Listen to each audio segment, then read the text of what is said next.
برادران اسلام، السلام علیکم۔ بلوچ ٹی وی سے میں ہوں صابر بلوچ۔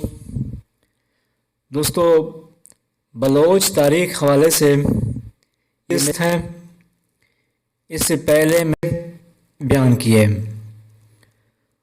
اور اس سے پہلے میں نے بتایا کہ بلوچوں کا تعلق قحطانی عرب نسل سے ہے اور قحطانی عرب سبا کے علاقے میں رہنے کی وجہ سے قوم سبا کے نام سے مشہور ہوئے، اور سلاب کے بعد سبا قوم کی 5 قبیلے بنے۔ ان قبیلوں کا نام، وہ قبیلے کہاں چلے گئے، ان قبیلوں میں سے بلوچ کا تعلق کس قبیلے سے تھا، اور بلوچوں نے کہاں چلے گئے، بلوچوں نے کیسے زندگی بسر کی، یہ انشاءاللہ میں اس قسط میں بیان کرنے کی کوشش کروں گا۔ اس حوالے سے سبا قوم کی جو 5 قبیلے تھے، ان میں سے قبیلہ بنو خزا مکہ یا جدہ کی طرف ہجرت کیا، قبیلہ بنو غسان انہوں نے اردن اور شام کا رخ کیا، بنو اوس اور بنو غزر قبیلے نے یثرب یعنی مدینہ کی طرف ہجرت کیا، اور اسلام کے دور میں انہوں نے نہ صرف کلمہ پڑھ کے مسلمان ہوئے بلکہ مدینہ سے ہجرت کر کے آنے والے مہاجر مسلمانوں کی بھرپور مدد بھی کیا، اور انصاری صحابہ کے نام سے مشہور ہوئے۔ قبیلہ بنو ازد انہوں نے عمان کی طرف ہجرت کیا، قبیلہ بنو ازد جنہوں نے عمان کی طرف ہجرت کیا، اس قبیلے کا سردار بلوچوں کا پردادا تھا، اس کا نام مالک بن فہم تھا۔ عمان پر پہلے ایرانی فارسی حکومت کر رہے تھے۔ مالک بن فہم نے اپنے قبیلے کے ساتھ فارسیوں سے جنگ کر کے ان کو شکست دے کر عمان پر اپنی عربی حکومت قائم کیا۔ اس بارے میں ایک عمانی مورخ سلیمان ابن مسلم انہوں نے اپنی کتاب معجم الانصار میں لکھا کہ مالک بن فہم 6000 لشکروں کے ساتھ عمان پر حملہ آور ہوئے اور انہوں نے ایرانیوں کو شکست دے کر عمان پر اپنی حکومت قائم کیا۔ مالک بن فہم نے تقریباً 30 سال حکومت کیا۔ مالک بن فہم کی 2 شادیاں تھیں، ایک بیوی سے ایک بیٹا تھا جو بلوچوں کا دادا، اور اس کا نام سلیمان بن مالک۔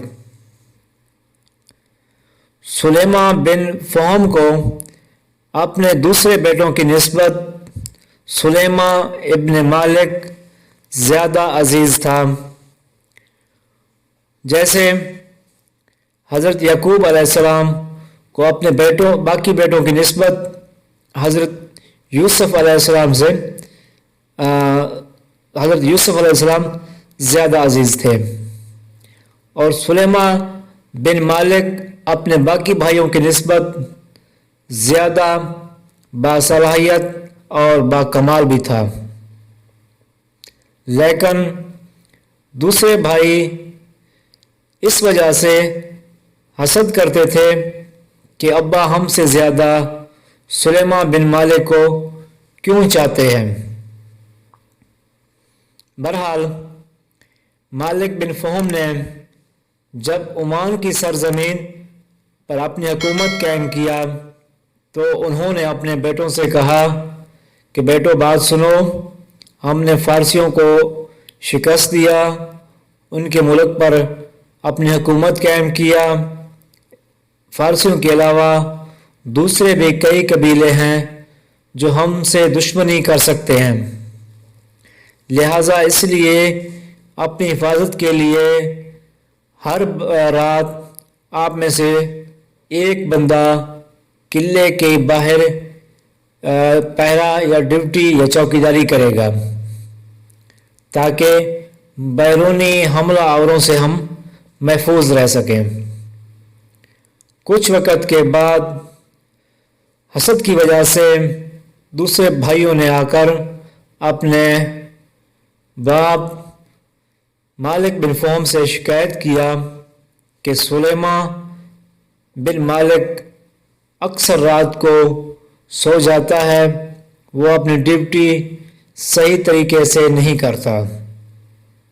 جب مالک بن فہم نے یہ سنا تو انہوں نے فیصلہ کیا کہ میں کسی رات سلیمان کو دیکھوں گا، ان کو چیک کروں گا۔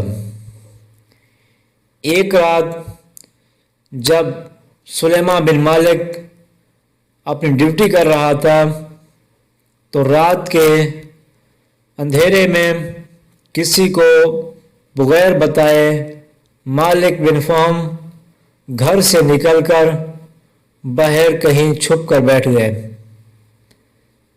اس لیے کہ سلیمان بن مالک کو دیکھوں کہ وہ رات کو ڈیوٹی صحیح طریقے سے کرتا ہے یا سو جاتا ہے۔ تو سلیمان بن مالک کو یہ معلوم نہیں تھا کہ میرے والد مجھے چیک کرنے کے لیے باہر کہیں چھپے ہوئے ہیں۔ سلیمان بن مالک اپنی ڈیوٹی کر رہا تھا کہ اچانک اس کی گھوڑے نے اپنے کان ابھارنا شروع کر دیا۔ جب گھوڑے نے کان ابھارنا شروع کر دیے، کیونکہ جانوروں کی عادت ہوتی ہے وہ کسی خطرے کو دیکھتے ہیں یا تو اپنے کان ابھارتے ہیں یا مختلف آوازیں نکالتے ہیں، اور انسانوں کی نسبت جانوروں میں دیکھنے کی صلاحیت بھی زیادہ ہے۔ تو گھوڑے نے بھی سونگ کر یا دیکھ کر خطرے کو محسوس کیا کہ باہر کوئی بندہ ہے اور اپنے کان کو ابھارنا شروع کیا۔ گھوڑے کی کان ابھارنے کی وجہ سے سلیمان بن مالک نے 3 بار آواز بھی دی کہ بھائی کون ہو، کیا چاہتے ہو، لیکن بدقسمتی سے مالک بن فہم نے کوئی آواز نہیں دیا۔ ان کی موت آئی ہوئی تھی، اس لیے شاید وہ جواب نہیں دے سکے۔ اندھیرے کی وجہ سے سلیمان بن مالک کو کچھ نظر نہیں آ رہا تھا، لیکن جس طرف گھوڑا دیکھ رہا تھا اسی طرف اس نے تیر چلانا شروع کیے۔ بدقسمتی سے وہ تیر سیدھا جا کے مالک بن فہم کے سینے میں لگا، جس سے ان کی موت ہوئی۔ کچھ وقت کے بعد سلیمان بن مالک نے سوچا کہ میں وہاں جا کر دیکھوں تو صحیح کوئی تھا بھی صحیح یا نہیں۔ جب وہاں گیا تو کیا دیکھتا ہے کہ میرا باپ میرے ہی تیر لگنے کی وجہ سے مرا پڑا ہوا ہے۔ اب سلیمان بن مالک نے سوچا کہ میں بھائیوں کو بتاؤں کہ بھائی میرے تیر کی وجہ سے ابو کی موت ہو گئی، اور میں چاہے جو صفائی پیش کروں کہ میں نے ان کو نہیں دیکھا، غلطی سے میرے تیر کی وجہ سے ان کی موت ہوئی، بھائی پہلے ہی مجھ سے حسد کرتے ہیں، اس وجہ سے وہ میرا یقین قطع نہیں کریں گے۔ اب میں کیا کروں؟ بھائی یا تو مجھے سزا دیں گے یا شاید مجھے جان سے بھی مار دیں، کیونکہ بھائی پہلے ہی حسد مجھ سے کرتے تھے۔ تو سلیمان بن مالک نے اسی رات چپکے سے اپنے بیوی بچوں کو ساتھ لے کر قبیلے کے کچھ لوگ جو ان کو چاہتے تھے یا جو ان کو پسند کرتے تھے ان کو ساتھ لے کر عمان سے بلکہ عرب سے ہجرت کر کے سمندر پار کر کے عجم کے علاقے کرمان اور کرمان کے قبس پہاڑوں پر آ کر رہائش اختیار کیا۔ قبس پہاڑوں پر اس کے 10 بچے پیدا ہوئے جو سب کے سب بیٹے تھے۔ یہ تمام تاریخ عمانی مورخ سرحان ابن سعید اس نے اپنی کتاب کشف الغمہ لاخبار امہ اس کے اندر درج کرتا ہے۔ اس کے بعد سلیمان بن مالک نے کیا کیا، وہ کتنے عرصے قبس کے پہاڑوں پر رہے قبس کے پہاڑوں پر رہے اور ان کے ساتھ ان کے بھائیوں نے کیا کیا، یہ تمام حوالے میں انشاءاللہ اپنے اگلی ایپیسوڈ اگلی قسط میں بیان کروں گا۔ اب مجھے اجازت دیجیے، اللہ حافظ۔